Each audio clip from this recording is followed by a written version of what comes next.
दर्शकवृन्द नमस्कार। पछिल्लो पटक बाढी पहिरोका कारण सयौँले ज्यान गुमाउनु परेको अवस्था छ। पछिल्लो पटक सिन्धुपाल्चोकको जुगल गाउँपालिकामा पहिरो जाँदाखेरि 11 जनाकोले ज्यान गुमाएको अवस्था छ भने त्यसैगरी कालीकोट र बागलुङका विभिन्न क्षेत्रमा पहिरोमा परेर घरबार विहीन हुनुपर्ने अवस्था छ, जहाँ सयौँले ज्यान गुमाउनु परिरहेको छ। पछिल्लो पटक जसरी मौसमी वर्षा चलिरह्यो, मौसमी वर्षाले गर्दाखेरि पछिल्लो पटक साँच्चैकै सयौँले ज्यान गुमाउनु परेको छ भने लाखौँको धनमालको क्षति भएको अवस्था छ। जहाँ सिन्धुपाल्चोकको जुगल गाउँपालिका वडा नम्बर 2 लिदे गाउँपालिका लामा गाउँको पहिरोमा बेपत्ता भएका मध्ये 11 जनाको शव फेला परेको छ। 11 जनाको शव शुक्रबार पहिरोले पुरेको अवस्थामा फेला परेको हो र शनाखत भइसकेको जिल्ला प्रहरी कार्यालयले जनाएको छ। जहाँ जिल्ला प्रहरी कार्यालयका अनुसार मृत्यु हुनेहरूमा लिदी लामा गाउँकी 36 वर्षीय टिकामाया दोङ, 14 वर्षीय छिरिङ दोङ, 80 वर्षीय जिते झाँक्री र 8 वर्षीय मिलन दोङ, 8 वर्षीय सानु दोङ र 70 वर्षीय जयबार दोङ र 30 वर्षीय दालामु दोङ र 5 वर्षीय प्रीति दोङ र 5 महिनाकी कान्छी दोङ र 34 वर्षीय धर्माया दोङ र 4 महिनाका रिमेश दोङ रहेका छन् र अन्य घाइतेहरू पनि रहेका छन्। र अन्य घाइतेहरूका अहिले सिन्धुपाल्चोक अस्पताल जहाँ सामुदायिक अस्पतालमा उपचार भइरहेको छ र त्यसैगरी काठमाडौँमा पनि उपचार भएको अवस्था छ। यसले पछिल्लो पटक विस्थापित लिदीका 37 परिवारको तत्कालका लागि समस्या टार्नका लागि राहतको पनि पुर्याइएको छ। जहाँ जिल्ला विपत्ति व्यवस्थापन समितिको अनुरोधमा गृह मन्त्रालयले हेलिकप्टरबाट 40 सेट त्रिपाल, भाँडाकुटा, ब्ल्याङ्केट र म्याट्रेस टस्ना लगायतका लत्ता कपडा सहयोग गरेको छ। र अहिले बागमती प्रदेशका मुख्यमन्त्री सहित जहाँ सांसद र विभिन्न नेताहरू त्यहाँ घटनास्थल पुगेको अवस्था छ। यसरी हेर्दाखेरि पछिल्लो पटक साँच्चीकै सिन्धुपाल्चोकमा पहिरो क्रम र जहाँ बाढी पहिरोले गर्दाखेरि सयौँको ज्यान गएको छ।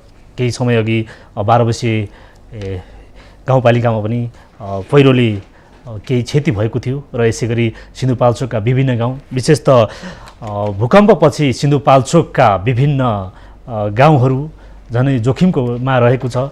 र स्थानान्तरणको कुरा गरिरहँदाखेरि जसरी जोखिमयुक्त क्षेत्रहरू जहाँ भूकम्पले थिलथिलो बनाइरहेको सिन्धुपाल्चोक जहाँ स्थानान्तरणको कुरा गरिरहँदा त्यहाँका स्थानीयहरूले स्थानान्तरण गर्न अनुरोध गरिरहँदा जहाँ 11 जनाले ज्यान गुमाउनु पर्ने अवस्था छ र सिन्धुपाल्चोकको जुगल गाउँपालिकामा 11 जनाभन्दा बढीले ज्यान गुमाउनु परेको अवस्था छ। र त्यहाँको उद्धार र राहतको कामका लागि जहाँ बागमती प्रदेशका मुख्यमन्त्री सहितको टोली जुगल गाउँपालिका पुगेको थियो र त्यहाँसँगै जुगल गाउँपालिकामा पुग्नुभएका नेकपाका नेता शेरबहादुर तामाङ पनि पुग्नुभएको थियो र यहाँ पछिल्लो पटक उहाँ जुगल गाउँपालिकाको अवस्थाका विषयमा हामी जानकारी लिने प्रयास गर्दैछौँ।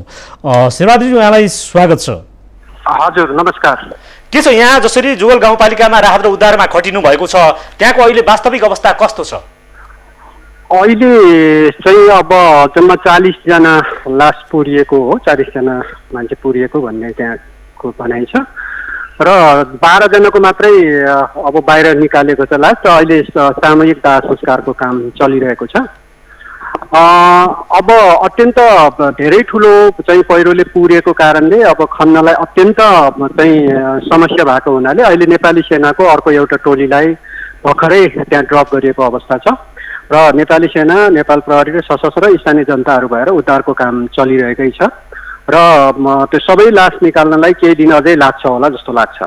र अहिले चाहिँ राहतका सामग्रीहरू पनि पुग्दैछ र केही टेन्टहरू जनतालाई सुरक्षित स्थानमा सार्ने गरी चाहिँ टेन्टहरूको व्यवस्था भएको छ र हामी सिपिङ ब्यागहरू अरू सबै सामग्रीहरू धमाधम पठाउँदैछौँ।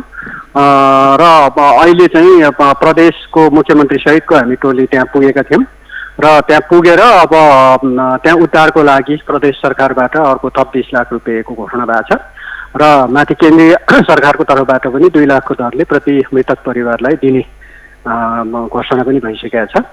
र सबैजना अब जुटेर खास गरी त्यहाँको जनताको चाहिँ धारणा सकेसम्म सुरक्षित स्थानमा हामी सबैलाई सार्नुपर्छ भन्ने छ र 172 घरधुरी छन् त्यहाँ। के छ यो घाइतेहरूको अवस्था कस्तो छ? घाइतेहरूको अब घाइते त अब त्यहाँ अरू घाइते अवस्था छैन र त्यहाँ परिवारमा सबै परिवार गुमाएको कारणले जो चाहिँ काठमाडौँमा हुनुहुन्थ्यो उहाँ चाहिँ त्यहाँ पुग्नु भएको छ। त्यस पछाडि उहाँ पनि अब फेन्ट भएको स्थिति भयो भने हामीले तत्काल उहाँलाई हेलीबाट रेस्क्यु गरेर अब सदरमुकामको हस्पिटलमा लिएर आएका छौँ र अरू घाइतेहरू जो घाइते थिए त्यो त हिजो नै हामीले काठमाडौँको राजधानीका हस्पिटलहरूमा ल्याइसकेका छौँ। अरू घाइते अब बाँकी छैन। यो भौगोलिक रूपमा जुगल गाउँपालिका कस्तो अवस्थामा हो, के हो?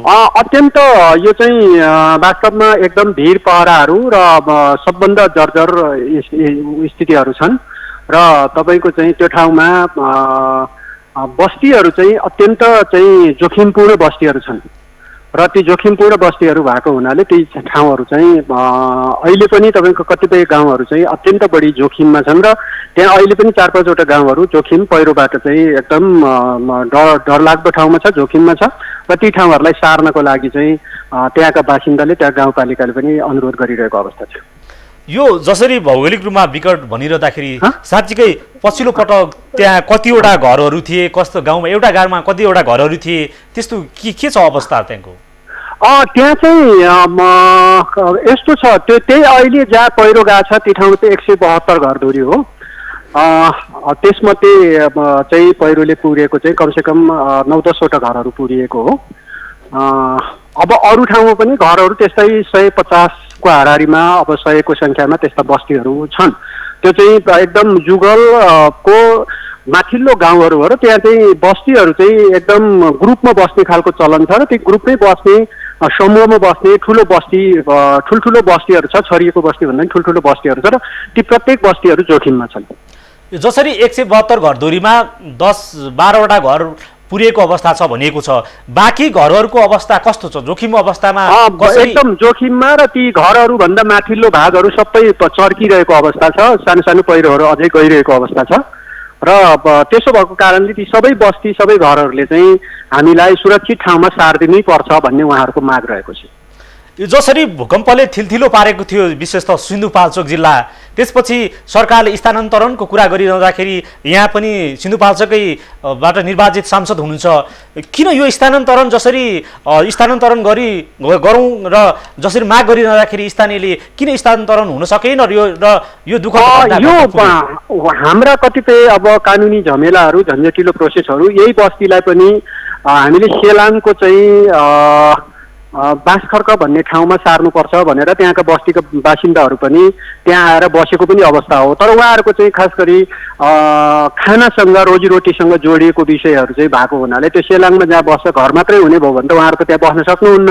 उहाँहरूलाई खेती कमाइ गर्ने अर्को कुनै चाहिँ जग्गा जमिन भएन भने त त्यहाँ त बस्ने मात्रै कुरो त भएन, त्यहाँ त खाना पनि त चाहियो।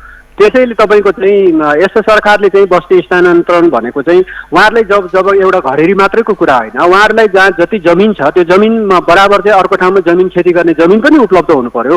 त्यसो भएर मात्रै बस्ती सार्न सकिन्छ। नत्र भने त तपाईँको चाहिँ जमिन भने त खानासँग जोडिन्छ र खानेकुरालाई तपाईँले व्यवस्थित गर्न सकेनौँ भने बस्ती मात्रै, घर मात्रै ठिङ्गिङ सारेर त कुनै उपलब्धि हुँदैन। त्यसैले भूकम्प पछाडि हामीले सिन्धुपाल्चोकमै मात्र 140 बस्तीलाई चाहिँ सुरक्षित छैन, असुरक्षित हो र यी बस्तीहरू सार्नुपर्छ भनेर लिस्टिङ पनि गऱ्यौँ। तर अब केही बस्तीहरू नमुना लागेका 5-7वटा बस्तीभन्दा बाहेक अरू धेरै बस्तीहरूलाई यस्तो सार्न सकेन त्यति बेला, किनभने हामीले पनि पुनर्निर्माण प्राधिकरण मार्फत जहाँनिर घर भत्किएको छ तीनेरीको फोटो खिचेर अनि तीनेरी घर बनाउनुको लागि चाहिँ पैसा दिने खालको नीति बन्यो। जसको कारणले गर्दाखेरि हामीले जनतालाई सुरक्षित ठाउँमा सार्न नसकेको अवस्था रह्यो। यो अहिले जुगल गाउँपालिकामा जसरी घटना घटेको छ, यो अहिले सडक मार्ग छोएको अवस्था हो कि अवरुद्ध भएको अवस्था? त्यो अहिले पहिरो नै गएको ठाउँ चाहिँ सडकले भएको भन्दा पनि हिजो भूकम्पले हल्लाएको अवस्था र भूकम्पले तल हल्लाएर जब पानी पर्न थाले पछाडि चाहिँ जमिनको भित्रभित्र पानी पस्ने र त्यसले गर्दाखेरि यस्ता खालका जोखिम र यस्ता खालका घटनाहरू, यस्ता खालका पहिरोहरू अरू ठाउँमा पनि अब बिस्तारै जान सक्ने केही वर्षभित्र हामी चाहिँ यो जोखिममा रहन्छ। अहिले जसरी यहाँले भन्नुभयो यो नेपाली सेनाले अहिले पनि खोजी कार्य गरिरहेको छ भनेको छ, अहिले पछिल्लो पटक नेपाली सेनाले अहिले जुन बाँकी 40 जना पुगेको भन्नेमा 12 जनाको शव भेटिएको छ, खोजी कार्य अहिले नेपाली सेनाले गरिरहेको हो? त्यहाँ चाहिँ सबै छन्, नेपाली सेना, अब सशस्त्र, नेपाल प्रहरी अनि त्यसपछि स्थानीय जनता सबैजना लागेर त्यहाँ खन्ने काम भइरहेको छ र अब त्यहाँ चाहिँ अलि सुरक्षा पुगेन भने पछाडि अहिले भर्खरै थप नेपाली सेनाको टोली चाहिँ त्यहाँ हेलिकप्टर मार्फत त्यहाँ चाहिँ ड्रप गरेको अवस्था छ र लगभग 40 जनाको टोली त्यहाँ पुगेको छ र उहाँहरू पुगे पछाडि त्यहाँ थप खोजी कार्य चाहिँ अलि सहज हुन्छ होला। हस्, यहाँलाई धेरै धेरै धन्यवाद जानकारीको लागि। धन्यवाद। दर्शकवृन्द, उहाँ हुनुहुन्थ्यो नेकपाका नेता शेरबहादुर तामाङ पछिल्लो पटक सिन्धुपाल्चोकको जुगल गाउँपालिकामा 11 जना भनेको थियो र तर अहिले स्थलगत रूपमा 12 जनाको शव भेटिएको छ र 40 जना पुरिएको अवस्था छ र जहाँ अहिले नेपाली सेनाले खोजी कार्य गरिरहेको छ र नेपाली सेनाले खोजी कार्य जारी रहँदाखेरि थप नेपाली सेनाको टोली पनि जुगल गाउँपालिका पठाइएको छ, जहाँ जुगल गाउँपालिकाको 172 घरधुरीमा 12वटा घर पुरिएको अवस्था छ, जसले गर्दाखेरि साँच्चीकै बाँकी घरहरू पनि जोखिममा रहेको उहाँले जानकारी दिनुभएको छ। र पछिल्लो पटक प्रदेश सरकार र केन्द्र सरकारले 2 लाख रुपियाँ सहयोगको घोषणा गरेको छ र अहिले सहयोगको घोषणा गरिरहँदाखेरि राहत र उद्धारको काम जारी रहेको छ। पुरेर बागलुङको निसी खोलामा 3 जनाको मृत्यु भएको छ। शुक्रबार राति गएको पहिरोमा पुरेर निसी खोला गाउँपालिका 5 मा 2 बालकको ज्यान गएको छ, जहाँ शुक्रबार राति पहिरोका कारण 2 जनाले ज्यान गुमाउनु परेको अवस्था छ। पहिरोमा पुरेर स्थानीय हिराबहादुर विकका 13 वर्षका छोरा वीरेन्द्र विक र 6 वर्षका नाति प्रवेश विकको मृत्यु भएको छ भने 53 वर्षीय श्रीमती दिलसरा विक घाइते भएको छ। पहिरोमा परेर घाइते भएकी दिलसरालाई उपचारका लागि बोहरा गाउँ स्वास्थ्य चौकी लगिएको छ। यसरी निसी खोला गाउँपालिका 3 धारखर्कमा शनिबार बिहान गएको पहिरोमा पुरेर 1 महिलाको मृत्यु भएको छ। यो जुन शुक्रबार र शनिबारमा गएको पहिरोका कारण 3 जनाको मृत्यु भएको अवस्था छ। साँच्चीकै बाढी पहिरोको कहरका कारण सयौँले ज्यान गुमाउनु पर्ने भएको छ, तर जसरी विपद व्यवस्थापन गरिनु पर्थ्यो र पूर्व तयारीका कुराहरू गरिनु पर्थ्यो, सरकारले ती कुराहरूमा सक्रिय रूपमा लाग्न नसक्दाखेरि हरेक वर्ष बाढी पहिरो आउँछ र अनाहकमा नागरिकले ज्यान गुमाउनु पर्ने अवस्था छ। र आएको बागलुङको निसी खोलामा पुरेर 3 जनाको मृत्यु भएको सम्बन्धी थप जानकारी लिन हामीसँग हुनुहुन्छ निसी खोला गाउँपालिकाका प्रमुख तारानाथ पौडेल हामीसँग जोड्नु भएको छ। तारानाथज्यू, यहाँलाई स्वागत छ। हस्, धन्यवाद। जसरी यो लगातार वर्षाका कारण यो बागलुङमा 3 जनाको मृत्यु भयो भन्ने खबर छ, यो शनिबार बिहान 1 जनाको मृत्यु भयो भन्ने खबर छ, के छ उद्धारको कामहरू कसरी भइरहेको छ, के छ अवस्था? बिहानैदेखि हाम्रो पुलिस प्रशासन, अब जनपद प्रहरी, सशस्त्र प्रहरी, जनताहरू, हामी प्रतिनिधिहरू सबै दुईतिर लागेर अनि त्यसको चाहिँ उद्धार कार्य गरेर अहिले पोस्टमार्टमको लागि बोरा गाउँ स्वास्थ्य चौकी झुवा खोलामा चाहिँ लास ल्याइपुर्याएको अवस्था छ। 3 जनामा जसरी 3 जना भन्नुभएको छ, 3 जनामा बालक पनि परेको भनिन्छ, कति छ शनाखत भइसकेको अवस्था हो कि के हो? होइन, शनाखत अब हुँदैछ। वडा नम्बर 5 कार्की गाउँमा 2 जना बालक 14 वर्ष र 6 वर्षको बालकको मृत्यु भएको हो। त्यस्तै वडा नम्बर 3 धाराखर्कमा चाहिँ 69 वर्षीय एउटा वृद्धको चाहिँ मृत्यु भएको हो। यो खोलामा बाढी आएको कारण हो कि पहिरोमा पुरिएर मृत्यु भएको? पहिरो घरमाथिबाट पहिरो आएर घर चापेको। बस्तीहरू जोखिममा रहेको अवस्था छ कि के छ? बस्तीहरू जोखिममा, हजुर, मध्य पहाडी लोकमार्ग पुरै जोखिममा चाहिँ अब बाटोघाटो छैन। बुर्तिवाङदेखि हाम्रो 14-15 किलोमिटर डाक्टर साहब, त्यहाँबाट इन्सपेक्टर साहबहरू सब हिँडेर आउनुपर्ने परिस्थिति होइन। र अरू ठाउँमा पनि धेरै अन्न बाली चाहिँ घरहरू जोखिममा, सीमित ठाउँबाट स्थानान्तरण गरेर अब आफ्ना नाता पाताकामा यताउता गएर बस्ने अवस्था छ होइन। हाइवेतिरको पनि अवस्था त्यस्तै छ। घर दिउँसोमा, हिजो दिउँसोदेखि चाहिँ त्यो भएको हुनाले त्यस्तो स्थिति हो। कति घरधुरी अवस्था छ? अन्य ठाउँमा पनि अब नजिकको छिमेकीमा गएर बस्ने अवस्था छ। धेरै घरहरू चाहिँ विस्थापित हुने अवस्था भएको छ। के छ बागलुङ, जसरी यो यहाँले भन्नुभयो निसी खोला गाउँपालिकामा यस पटकको बाढी पहिरोमा कतिजनाले ज्यान गुमाए, के छ, कस्तो छ अवस्था? अहिलेसम्म 4 जनाले चाहिँ 12 गते श्रावणको 12 गते राति चाहिँ एकजना वडा नम्बर 1 मा एकजना बच्चा 2 वर्ष पुगेर 3 वर्षमा लागेको बच्चाको मृत्यु भएको थियो भने अहिले अब 5 नम्बर वडामा 14 वर्ष र 6 वर्षको र 79 वर्षको 3 नम्बर वडामा वृद्धको चाहिँ मृत्यु भएको छ। के छ यो गाउँपालिकाले रातको काम कसरी गरिरहेको छ? के छ उद्धार? जसरी उद्धारमा अलिकति कठिनाइ परेको उद्धारमा लाग्यो। उद्धारपछि अब राहत दिने कुरामा हामीले चाहिँ मृतक परिवारलाई चाहिँ एकजनाको चाहिँ 30,000 दरले हामीले चाहिँ राहत उपलब्ध गराउँछौँ भने अब हामीसँग भएको सामग्रीहरू चाहिँ भाँडा बर्तनदेखि लत्ता कपडाहरू पनि हामी गाउँपालिकाबाट उपलब्ध गराउने कार्यक्रमहरू भइरहेको छ। जसरी अब तपाईहरुले यहाँ राहतको कुरा गरिरहँदाखेरि जिल्ला व्यवस्थापन समिति त्यसैले प्रदेश सरकारसँग के छ त्यस्तो समन्वय गर्नु भएको छ यहाँले? समन्वय पनि भइरहेको छ। म बिहानैदेखि चाहिँ सिडो साहबसँग कुरा गरेको हो हैन। यसरी 3 जनाको मृत्यु भएको छ। सिडो साहब यसरी उद्धारको काम पनि हामी हुँदैछ गर्दैछौँ भनेर चाहिँ सूचना गरेको छु। र सरकारका हाम्रा प्रतिनिधिहरू माननीय हाम्रो प्रदेश माननीय र सङ्घीय मान्यलाई पनि मैले सूचना गरेर हाम्रो स्थिति यस्तो छ है, सबै समग्र रूपमा चाहिँ बाढी पहिरोले चाहिँ क्षतविक्षत भएको अवस्था छ। उद्धारको कामहरू भइरहेको छ। अब पुनर्स्थापनको कुराहरूलाई चाहिँ सङ्घ सरकार, केन्द्र सरकार, अब स्थानीय सबै मिलेर चाहिँ गर्नुपर्ने भएको छ। यसको चाहिँ जानकारीको लागि भनेर मैले चाहिँ जानकारी गराएको छु। लोकमार्गको चाहिँ हजुरको चाहिँ धेरै जसो 1 नम्बर र 2 नम्बर वार्डमा हाम्रो पालिका कार्यालय भएको ठाउँसम्म हेर्दै गर्दाखेरि चाहिँ धेरै ठाउँबाट चाहिँ जोखिमयुक्त छ। धेरै ठाउँको बस्तीहरू वडा नम्बर 2 को धुवा के अरे खाडु भन्ने ठाउँमा र वडा नम्बर 1 को चाहिँ देवीस्थान खारा बजार भन्ने ठाउँमा बस्ती चाहिँ विस्थापित हुने अवस्था छ। सबै बाहिर गएर अरूको घरमा चाहिँ चरण लिएर बसेको अवस्था छ। हस्, यहाँलाई धेरै धेरै धन्यवाद। हस्, माउन्टेन टेलिभिजनलाई पनि हाम्रो तर्फबाट धेरै धन्यवाद सूचना गरिदिनु भएकोमा। दर्शकबिन, उहाँ हुनुहुन्थ्यो निसी खोला गाउँपालिका प्रमुख बागलुङका प्रमुख तारानाथ पौडेल। उहाँले जानकारी दिनुभए अनुसार यसपटक मात्र निसी खोला गाउँपालिकामा मात्र 4 जनाले बाढी पहिरोका कारण ज्यान गुमाएको अवस्था छ।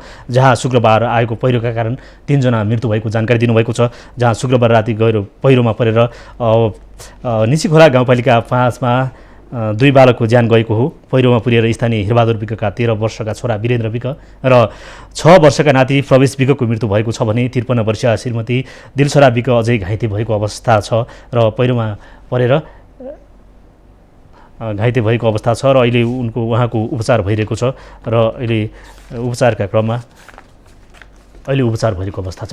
दर्शकवृन्द, साँच्चीकै पछिल्लो पटक बाढी पहिरोका कारण अनाकमा ज्यान गुमाउनु पर्ने अवस्था छ र जहाँ कालीकोटमै पनि जुन गाउँपालिका महाबाई गाउँपालिका 3 नकुमा पहिरोले घर पुर्दा 6 जनाको मृत्यु भएको थियो।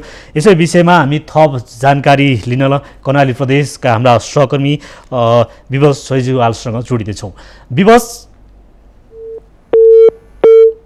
हामी केही विशेष त कालीकोटको महाबाई गाउँपालिका 3 नकुमा पहिरोले घर पुर्दा 6 जनाको मृत्यु भएको थियो र जहाँ बिहिबार राति वडा सदस्य राजबहादुर विष्टको घर पहिरो पुर्दा विष्टका 2 छोराहरू 13 वर्षीय पुष्प विष्ट, 11 वर्षीय प्रवीण विष्ट, छोरीहरू 18 वर्षीय सबिना विष्ट र 15 वर्षीय आशा विष्ट, वडा सदस्य राजबहादुरका दाजु दिलबहादुर विष्ट, छोरीहरू 19 वर्षीय शान्ति विष्ट र 10 वर्षीय रेखा विष्टको मृत्यु भएको प्रहरीले जनाएको छ। जहाँ स्थानीय बासिन्दा, जनप्रतिनिधि र प्रहरीले घटनास्थलबाट मृतकको शव निकालिसकेको अवस्था छ। तर पछिल्लो पटक जसरी राहतको र उद्धारको कामहरूमा ढिलाइ भइरहँदाखेरि साँच्चीकै पीडितहरू झन् थप पीडित हुने अवस्थामा छ। हामी कर्णाली प्रदेश विशेषतः कालीकोटको पछिल्लो अपडेट बुझ्नका लागि हामी हाम्रा सहकर्मी कर्णाली प्रदेशका सहकर्मी विवश कुमार सेजुवालसँग जोडिँदैछौँ। विवश, हजुर शङ्करजी, के छ यो कालीकोटमा पछिल्लो पटक यो 6 जनाको मृत्यु भएको छ, पछिल्लो अपडेट के छ तपाईँसँग? पछिल्लो अपडेट अब 6 जनाको मृत्यु भइसकेपछि जो राजबहादुर विष्ट कालीकोट महाबाई गाउँपालिका वार्ड नम्बर 3 का उनी नेकपाका तर्फबाट जननिर्वाचित जनप्रतिनिधि पनि हुन् शङ्करजी। उहाँको राति 12:30 बजे पहिरो आएर उहाँको 4वटा छोराछोरी र उहाँको दाइको 2टा छोराछोरी गरेर 6 जना घरबाट पुरिएका थिए भने अब पछिल्लो समयमा प्रदेश सरकारका तर्फबाट त्यहाँको राहत वितरणदेखि लिएर पीडितहरूलाई उचित राहत दिने र उनीहरूको उद्धारको कुरा अब प्रदेश सरकारका तर्फबाट सबै पहल भएको भनेर हिजो मात्रै मुख्यमन्त्री महेन्द्र बहादुर साईका प्रमुख स्वकीय सचिव खेमबहादुर सिंह आफै फिल्डमा खटिएर उहाँले उद्धारका कामहरू गर्नुभएको थियो। उहाँसँग मेरो कन्ट्याक्ट भएको थियो भने र पछिल्लो समय कालीकोट जिल्लामा केही दिन अगाडि राजखण्ड नगरपालिका, छान्नी त्रिवेणी नगरपालिका, गाउँपालिका लगायतका ठाउँहरूमा लगातार वर्षाले गर्दाखेरि त्यहाँको जनजीवनहरू असाध्यै कष्टकर बनेको छ। तर कालीकोट जिल्लाभरिको सबै 360 घर परिवारहरू अहिले गाउँबाट पहिरोका कारणले गर्दाखेरि विस्थापित भएको भन्ने कुरा हामी कहाँ डाटा आएको छ शङ्करजी। जसरी विस्थापितको कालीकोटमै मात्र 360 भन्दा बढी घर विस्थापित भइरहँदाखेरि उहाँहरूको बस्ने व्यवस्था कसरी गरिरहेको छ, जिल्ला विपत्ति व्यवस्थापनले कसरी काम गरिरहेको छ, के छ यहाँले जानकारी लिनुभएको छ, के छ? भर्खरै विपद व्यवस्थापन समितिको बैठकबाट आज 2 दिन अगाडि मात्रै पनि बस्दाखेरि जो बाढी पीडितबाट प्रभावित भएकाहरूका लागि प्रदेश सरकारले विशेष गरेर घर बिमा पनि गरेको थियो। योभन्दा अगाडि बिमा गरिसकेपछि कर्णाली प्रदेशका समग्र जो भइपरि आउने भव्यतव्यमा बाढीबाट प्रभावित भएका र दैविक प्रकोपबाट प्रभावित भएकाहरूका लागि उहाँ के अरे कर्णाली प्रदेश सरकारले सम्पूर्ण कर्णालीका नागरिकहरूको लागि उद्धार गरेको थियो। त्यसको लागि बिमाको रकमबाट 2 लाख रुपियाँ र 2 लाख रुपियाँ सरकारका तर्फबाट गरेर प्रति परिवार 4 लाख रुपियाँ उपलब्ध गराउने भनेर प्रदेश सरकारले निर्णय गरेको थियो। अब कालीकोट मात्रै होइन शङ्करजी, अब यता जाजरकोट रुकुमका केही ठाउँहरूमा पनि पछिल्लो समयमा पहिरो गइराखेको छ र अहिले पनि यहाँ पानी आउने क्रम जारी रहेको हुनाले यसले गर्दाखेरि कर्णाली प्रदेशमा अघिल्ला वर्षहरू भन्दा यो वर्ष चाहिँ अहिले अनुमान नगरेको ठाउँमा पनि पहिरो जानुले गर्दाखेरि अलिकति यहाँ सङ्कट चाहिँ पैदा भएको सङ्कट। जसरी यो यहाँले कालीकोटको जाजरकोटको उदाहरण दिनुभयो, समग्र कर्णाली प्रदेशमा यसपटक बाढी पहिरोले के कति क्षति पुगे, के छ त्यस्तो छ तपाईँसँग तथ्याङ्क के छ? होइन, यो अब सङ्कलन भइराखेको छ। अब यसलाई पहिला यो के अरे सुर्खेतमा पनि योभन्दा अघिल्ला वर्षहरूमा बाढीबाट प्रभावित बस्तीहरू, यहाँ विस्थापित बस्तीहरू थुप्रो चाहिँ 2-3 ठाउँमा खोलाको किनारैमा बसिरहेका छन्। 2071 सालको सबैभन्दा ठुलो बाढी आएको थियो, त्यहाँबाट प्रभावितहरू पनि यहाँ बसिराखेका छन्। कर्णाली प्रदेशमा समग्रमा यो वर्ष मात्रै बाढी पीडितबाट कति क्षति भयो र कति चाहिँ मान्छेहरू विस्थापित भयो भन्ने विषयमा अहिले अब विशेष प्रभावित क्षेत्र भनेको कालीकोट जिल्ला, जाजरकोट र केही आंशिक रूपमा केही जिल्लाहरूमा मात्र प्रभाव परेको छ भने सबैभन्दा ठुलो क्षति भनेको विशेष गरेर प्रदेशको कालीकोट र जाजरकोट नै हो। भनेपछि तथ्याङ्क सङ्कलनको काम भइरहेको छ। तथ्याङ्क सरकारले आफ्नो सङ्कलनको काम गरिराखेको छ र सबैभन्दा ठुलो राम्रो काम सरकारले के गरेको थियो भने दैविक प्रकोपबाट प्रभावित घर परिवारहरूलाई कर्णाली प्रदेश सरकारले कर्णाली प्रदेशका सबै नागरिकहरूको लागि, सबै नागरिकको, कर्णाली प्रदेशको जति जनसङ्ख्या छ सब नागरिकहरूको बिमा गरेको हुनाले बिमाले केही राहत पुगेको छ र सरकारले पनि केही अब तथ्याङ्कहरू सङ्कलन गर्दैछ। अब यहाँको बस्ती विकासको कुरा र बस्तीलाई पनि बसाइसराईको कुरा, एकीकृत बस्ती निर्माणको कुराहरूलाई पनि मुख्यमन्त्रीज्यूले अस्ति भर्खरै हामीसँग कुरा गर्दाखेरि अब त्यसको बारेमा पनि प्रदेश सरकारले अलिकति नमुना मोडेल कसरी बनाउन सकिन्छ भन्ने विषयमा पनि उहाँले कुराकानी गर्नुभएको थियो। सम्भवतः अब सधैँ वर्षैभरि यसरी बाढीबाट प्रभावित भइराख्नु पर्ने र बाढीबाट विस्थापित भइराख्नु पर्ने कर्णालीको जुन दुर्दशा छ, यो दुर्दशालाई अलिकति केही पछिल्लो समयका शिक्षाहरूले चाहिँ सरकार र सम्बन्धित निकायलाई केही शिक्षा दिन्छ कि भन्ने हामीले सहजै अनुमान गर्न सक्छौँ। यो के छ, जसरी बाढी पहिरोकै हामीले कुरा गरिरहँदाखेरि सडक अवरुद्ध पहिरोले बगाएको अवस्था होला, के छ सडक अवरुद्ध हुँदाखेरि त्यहाँको दैनिक उपभोग? अब सडक अवरुद्ध त कर्णाली प्रदेशको विशेष गरेर कर्णाली राजमार्ग जो सुर्खेत, कर्णाली प्रदेशको राजधानी सुर्खेतबाट दैलेख, कालीकोट, जुम्ला हुँदै जो जुम्लासम्म पुग्ने जो राजमार्ग हो, यो राजमार्ग अझै पनि खुलिराखेको अवस्था छैन र यहाँको अहिले लकडाउन भएको हुनाले मान्छेले त्यति चाहिँ पीडाको अनुभव गर्न पाएका छैनन्। यदि लकडाउन हुन्थेन भने अहिले कति यात्रुहरू यो लकडाउन नभएर तपाईँ चाहिँ के अरे यो बाटो रोडबाट प्रभावित भइसकेपछि कति मान्छेहरू चाहिँ अलपत्र परिराखेको अवस्था हुन्थ्यो, त्यो पीडा अझ छुट्टै हुन्थ्यो होला। तर लकडाउनले गर्दाखेरि यताउति मान्छे आवत जावत जान आउनको लागि सम्बन्धित जिल्लाहरूले अलिकति रोक लगाएको हुनाले यसले अलिकति कम देखाएको छ। तर राजमार्गको दुर्दशा त आज मात्रै होइन, अबभन्दा पछि 10 वर्षपछि पनि कर्णालीका मान्छेहरूले त्यही पीडा खोज्नुपर्ने अवस्था आउन सक्छ र त्यो पीडा अहिलेबाट नै सुरुवात भइराखेको छ। अहिले पनि कर्णाली राजमार्गको दुर्दशा भने त्यस्तै छ शङ्करजी। हस्, यहाँलाई धेरै धेरै धन्यवाद। दर्शकबिन्दु, हुनुहुन्थ्यो हाम्रा कर्णाली प्रदेश सहकर्मी विवश कुमार सजिवाल।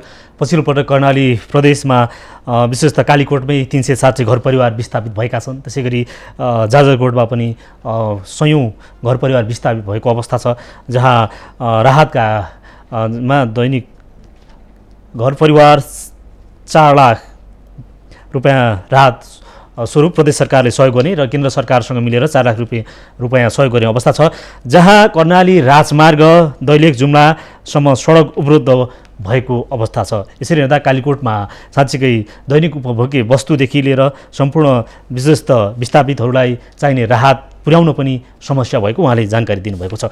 पछिल्लो पटक नेपालमा कोरोना सङ्क्रमितको सङ्ख्या 25,000 पुगेको छ, 25,594 पुगेको छ। जसरी सङ्ख्या दिनानुदिन बढ्दै जाँदाखेरि जहाँ सङ्क्रमित थपिरहेका छन् र काठमाडौँ उपत्यका उच्च जोखिममा रहेको अवस्था छ, जसरी सङ्क्रमितको सङ्ख्या बढिरहेको छ त्यसरी नै अस्पतालले दिनुपर्ने सेवा सुविधा विशेषतः अस्पताल स्वास्थ्य उपकरणहरू पनि थप समस्या देखिएको छ, जहाँ भेन्टिलेटर र अस्पतालका बेडहरू र स्वास्थ्य सामग्रीहरूको अभाव देखिएको छ। यसले गर्दाखेरि थप साँच्चीकै कोरोना सङ्क्रमितको सङ्ख्या बढिरहँदाखेरि पछिल्लो पटक यसले थप जहाँ स्वास्थ्य उपकरणहरूले थप समस्या निम्ताउँदाखेरि साँच्चीकै कोरोना जोखिममा थप ज्यान जाने अवस्था पनि छ। यसरी हेरिँदाखेरि नेपालभरि नै जसरी सङ्क्रमितको सङ्ख्या बढिरहेको छ यसले थप जोखिम बढाएको अवस्था छ। आज हामी विशेष बाढी पहिरो र कोरोनामा का कारण शास्तिका विषयमा छलफल गरिरहेका छौँ र अबको पालोमा यसै विषयमा विशेष त पछिल्लो पटक कोरोना रोकथामका लागि र जसरी सरकारी काम कारबाही अगाडि गरिरहँदाखेरि जहाँ पछिल्लो पटक स्वास्थ्य सामग्री उपकरण र आइसियुको दयनीय अवस्थामा तयार पारिएको अबको पालोमा यो रिपोर्ट हेरौँ।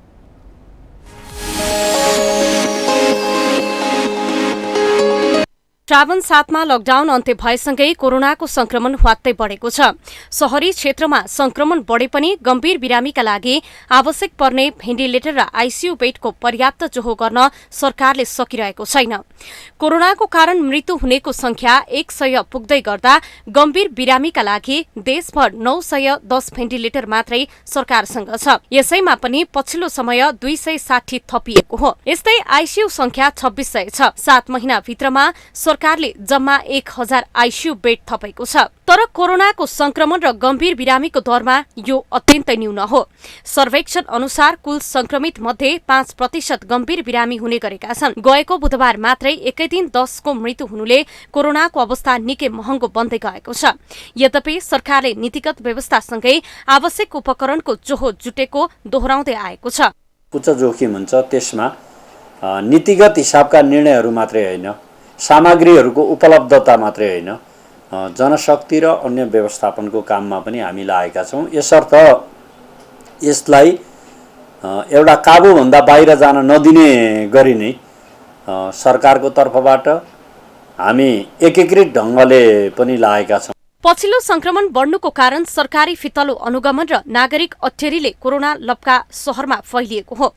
विशेष गरी खना बस्ती भएका कारण उपत्यकामै दिनहुँ 100 भन्दा बढीका दरले संक्रमित थपिँदै गएका छन्। शहरका ओडाहरू सील भएका छन्, तर सरकारी एक्सन र सर्वसाधारणको असावधानीले कोरोनाले शहरलाई छोप्दै गएको छ। मान्छे आफै भित्र पनि चेतनशील हुनु पर्यो। राज्य सरकारलाई मात्रै दोष दिने ठाउँ छैन यसमा। सरकारबाट हुनुपर्ने कमी कमजोरी त आम ठाउँमा उजागर भइसकेको कुरा हो, तर मान्छेले प्रत्येक व्यक्ति आफैमा पनि चाहिँ सचेत हुनु पर्यो। नेपालमा कोरोना मृत्युदर कम छ भन्ने सरकारी अध्ययन पछिल्लो समयमा फिक्का बन्दै गएको छ। पछिल्लो बढ्दो संक्रमणको घनत्वले गम्भीर बिरामी बढ्दै जाने अनुमान हुन थालेको छ। त्यसका लागि पहिलो रोकथाम तथा नियन्त्रण, दोस्रो उपचार हो। यी दुवै पक्ष प्रभावकारी नहुँदा सरकारी लगानीले कोरोना संक्रमण नरोकिएको हो। पछिल्लो शहर केन्द्रित कोरोनासँग जुझ्न मौजात भेन्टिलेटरमा 2000 थप्नु चिकित्सकको सुझाव छ। नेपालीहरू कोरोनाको विरुद्धमा लडिरहेका छौँ, त्यही पनि कोरोना कन्ट्रोल आइसकेको अवस्था देखिएको छैन। भविष्यमा गएर हामीलाई आइसियु बेड तथा भेन्टिलेटर बढी मात्रामा चाहिने अवस्था देखिएको छ। पछिल्लो कोरोनाको बढ्दो संक्रमण सरकारी तयारी फिक्का बन्दै गएको प्रश्न हुन्छ। स्वास्थ्य जस्तो संवेदनशील विषयमा स्वास्थ्य मन्त्रालयको हेल्थ सेक्राईले नागरिक स्वास्थ्य दिनहुँ जोखिममा पर्दै गएको छ। यसर्थ रोग लाग्न नदिनु उत्तम उपाय हो। रोग लागिसकेपछि त्यसको उपचार गर्न राज्य संयन्त्रले दायित्व पूरा गर्नुको विकल्प छैन। माउन्टेन टेलिभिजनका लागि स्वास्थ्य ब्युरोको साथमा विनिता केसी, काठमाडौँ।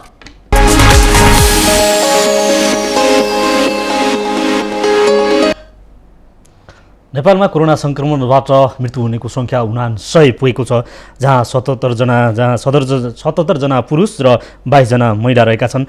हालसम्म कुल सङ्क्रमितमध्ये 17,077 जना उपचारपछि निको भएर घर फर्किएका छन्। अहिले देशैभर गरेर 14,638 जना क्वारेन्टाइनमा छन् भने आइसोलेसनमा रहेको सङ्ख्या 7,913 छ। हालसम्म पिसिआर विधिबाट 4,94,613 जनाको नमुना परीक्षण भएको छ र र शनिबारसम्ममा कोरोना सङ्क्रमित हुनेको सङ्ख्या नेपालमा 25,594 पुगेको छ।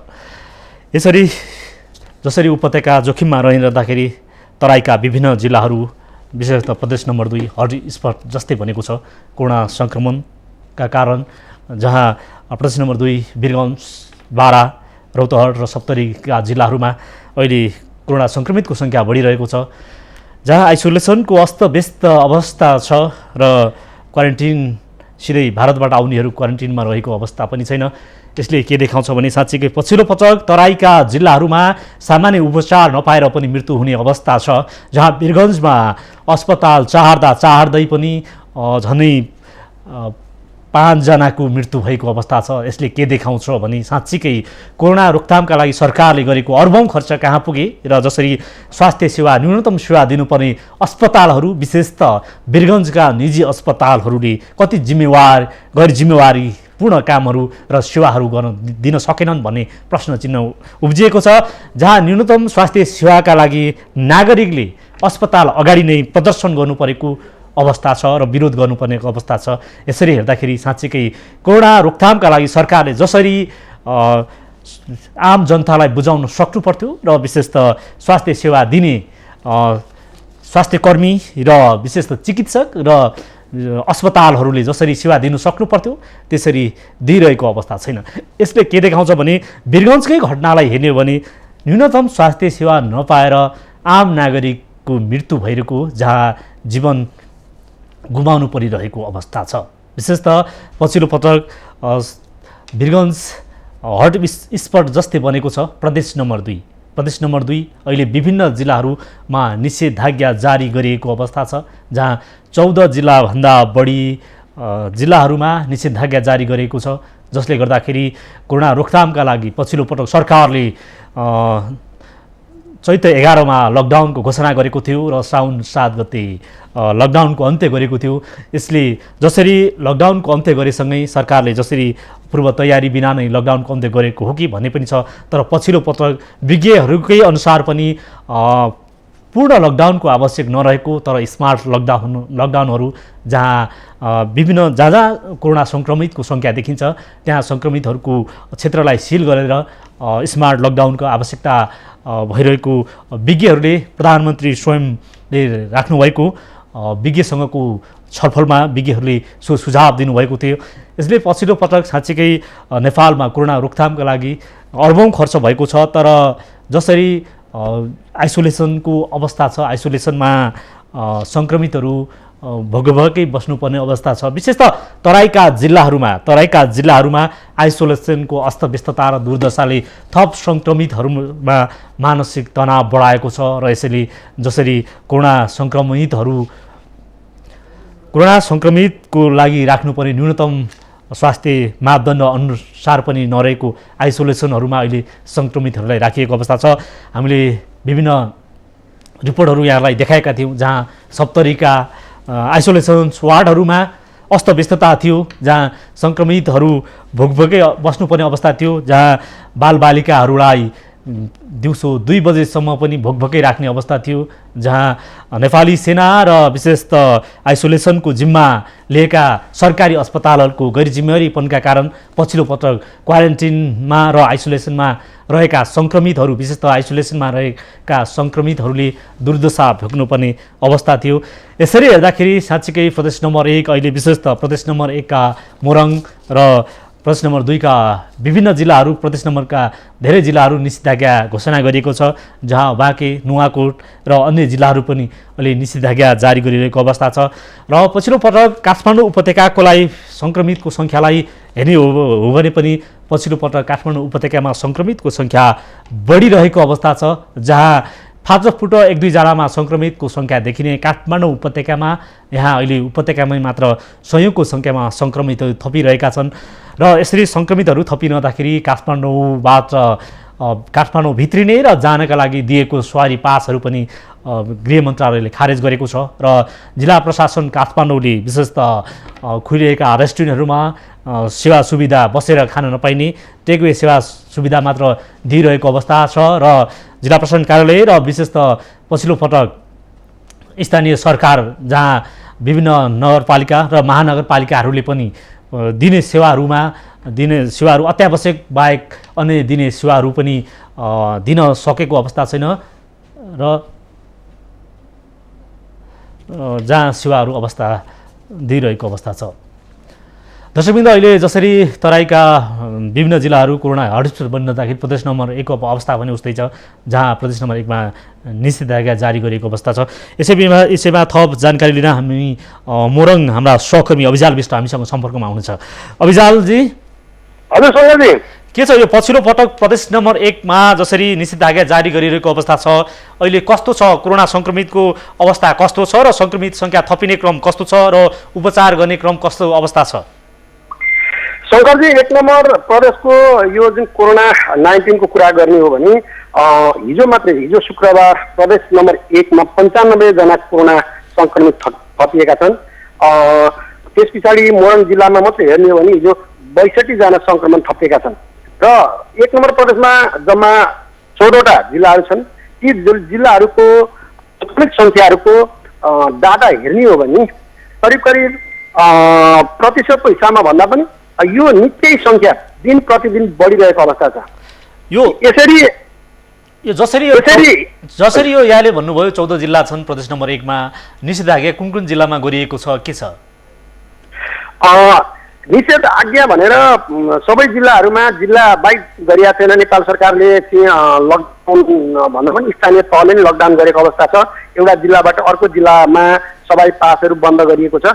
यो चाहिँ नेपाल सरकारले, सङ्घीय सरकारले गरेको र स्थानीय स्तरमा हेर्ने हो भने नगरपालिका त्यस पछाडि गाउँपालिकाले आफ्नो एरियामा चाहिँ लकडाउनको घोषणा गरेका छन्। विशेष गरी विराटनगर महानगरपालिकामा नगरपालिकाले लकडाउन भदौ 5 गतेसम्म गरेको छ भने त्यस पछाडि मेचीमा बिर्तामोट नगरपालिकाले पनि भदौ 5 गतेसम्म गरेका छ। पहाडी जिल्लाहरू अलिक कम छ। यसले के देखाउँछ भनेदेखि 1 नम्बर प्रदेशमा हिजो मात्रै 95 जना सङ्क्रमित सङ्ख्या थपिएको र यसरी मोरङ जिल्लामा 62 जना, सुनसरी जिल्लामा 22 जना, झापामा 9 जना गरेर अरू जिल्लाहरूमा पनि यो सङ्ख्या चाहिँ दिन प्रतिदिन बढेको अवस्था छ।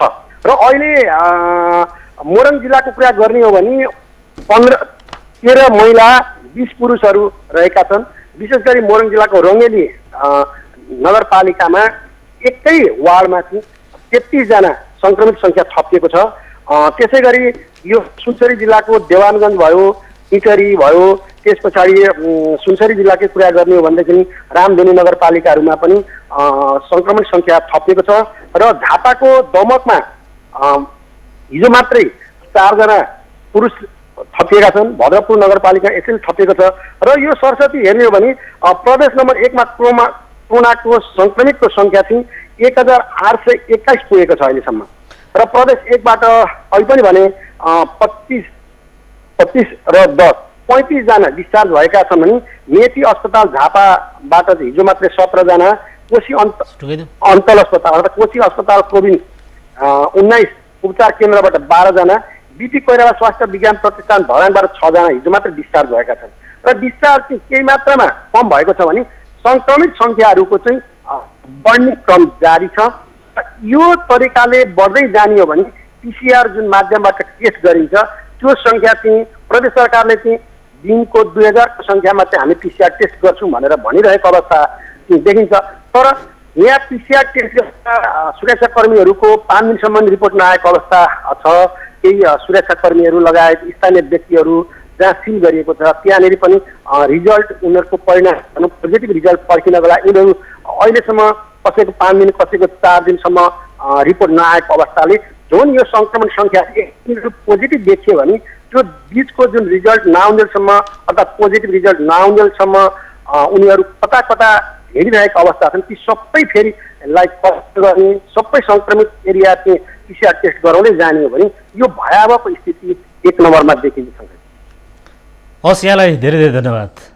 दर्शकवृन्द, उहाँ हुनुहुन्थ्यो प्रदेश नम्बर 1 का सहकर्मी विशेष त मोरङ हाम्रा सहकर्मी अभिजाल विष्ट पछिल्लो पटक प्रदेश नम्बर 1 मा दैनिक 95 भनेपछि धनैजनिक 95 र 100 को हाराहारीमा सङ्क्रमित थपिरहेको अवस्था छ। प्रदेश नम्बर 1 ले जसरी 2000 प्रतिदिन 2000 परीक्षणको दायरा बढाउने भनिरहँदाखेरि अहिलेसम्म पनि परीक्षण दायरा बढाउन नसकेको उहाँले जानकारी गराउनु भएको छ र विशेष त प्रदेश नम्बर 1 का विभिन्न जिल्लाहरूमा अहिले निषेधाज्ञा जारी रहेको उहाँले जानकारी गराउनु भएको छ। दर्शकवृन्द, आज हामीले विशेष त बाढी पहिरो र कोरोनाको शास्तिका विषयमा छलफल गऱ्यौँ। हामी एकैछिन विश्राम लिन्छौँ र विश्रामपछि पुनः उपस्थित हुनेछौँ।